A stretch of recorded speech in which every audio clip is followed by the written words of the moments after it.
Señal Internacional. Y en la información internacional, el presunto autor del tiroteo de una estación del metro de New York, identificado como Frank James, fue arrestado este miércoles según fuentes policiales citadas por la cadena CNN y otros medios.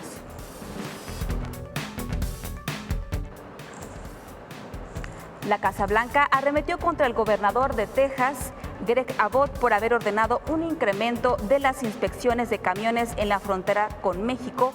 Jen Psaki, portavoz de la Casa Blanca, afirmó que las inspecciones están provocando retrasos en el tráfico e interrupciones significativas en las cadenas de suministro de alimentos y automóviles. Añadió que algunos camiones están experimentando retrasos de hasta 5 horas para poder cruzar la frontera y explicó que por esta razón el tráfico de vehículos que transportan personas o mercancías se ha reducido hasta un 60%.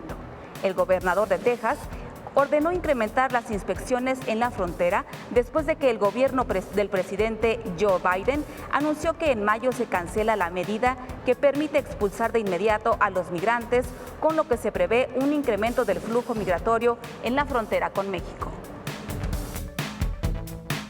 De acuerdo al último informe de Oxfam, la guerra en Ucrania y la pandemia dejan al menos más de 250 millones de personas en la pobreza extrema. Pandemia, desigualdad y guerra. Un cóctel letal para el bienestar de la humanidad que este año llevará a más de 250 millones de personas a superar los niveles de pobreza extrema. Estas son las previsiones del informe publicado este miércoles por Oxfam, que eleva a 860 millones el número de personas que vivirán con menos de $2 al día antes de que finalice 2022. Los nuevos pobres equivalen a la suma de las poblaciones de Alemania, Francia, Reino Unido y España.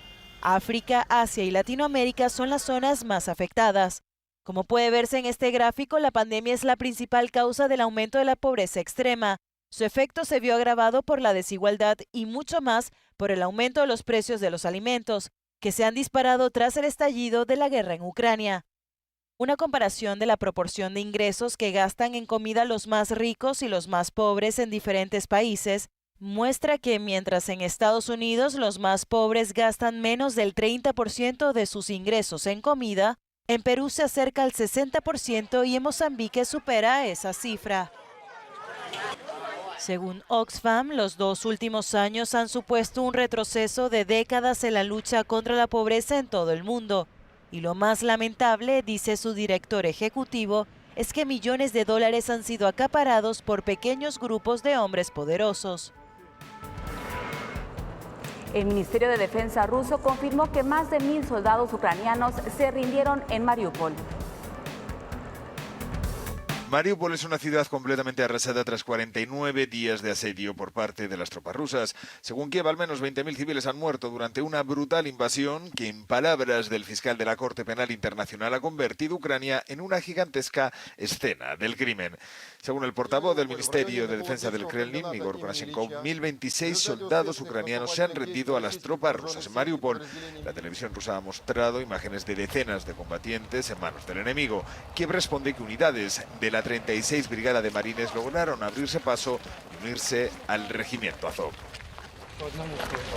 El ejército ucraniano asegura que la batalla de Mariupol continúa y reconoce que el enemigo está llevando a cabo una ofensiva cerca del complejo metalúrgico de Azovstal y del puerto marítimo. Las últimas imágenes por satélite muestran edificios en llamas en la ciudad y un despliegue de tropas y vehículos blindados en el oeste de Rusia. Posiblemente formen parte de la gran ofensiva en el Donbass que podría comenzar en cualquier momento.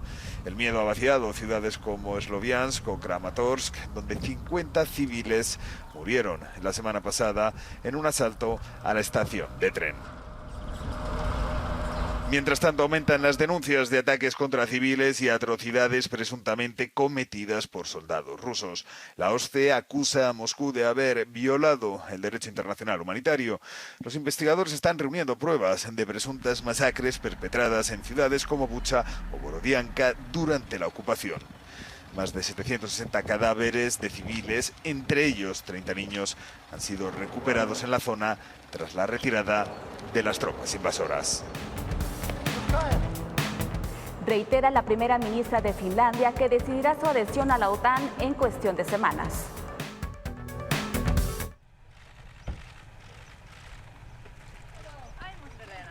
Finlandia decidirá su adhesión a la OTAN en cuestión de semanas. Así lo afirmó el miércoles la primera ministra Sanna Marin en pleno debate en su país sobre esta cuestión a raíz de la invasión rusa de Ucrania. Las declaraciones ocurrieron en una conferencia de prensa en Estocolmo junto a la primera ministra sueca Magdalena Andersson, cuyo país también se está planteando si se incorpora a la organización del Tratado del Atlántico Norte. No daré ningún tipo de calendario de cuándo tomaremos nuestras decisiones, pero creo que ocurrirá rápidamente. En unas semanas, no meses, tendremos la discusión. Las declaraciones de Marin tuvieron lugar antes de que el gobierno finlandés publique un informe clave sobre su situación estratégica tras el ataque lanzado por Moscú contra Ucrania el 24 de febrero y a una semana de la apertura de un debate en el Parlamento sobre la posible adhesión a la Alianza Transatlántica. No quiero entrar en detalles, por supuesto que hay muchos tipos de riesgos involucrados también durante el periodo en el que estamos pensando qué tipo de elecciones debemos hacer. Por supuesto que hay muchos riesgos y tenemos que estar preparados para todo tipo de acciones por parte de Rusia. Y de hecho, cuando entreguemos el documento al Parlamento sueco, también analizamos estos riesgos, amenazas, ataques cibernéticos, diferentes tipos de influencias por parte de Rusia. Es justamente el Parlamento el que recibe el miércoles un libro blanco sobre la situación estratégica de Finlandia, preparado por el Ejecutivo desde inicios de marzo. El secretario general de la OTAN, el noruego Jens Stoltenberg, reafirmó varias veces en las últimas semanas que la puerta está abierta para los dos países nórdicos cada vez más cercanos a la alianza desde el fin de la Guerra Fría. Josefina, pues hasta aquí la información más importante nacional e internacional. Hasta este momento regresamos contigo hasta el estudio. Muy bien, muy bien.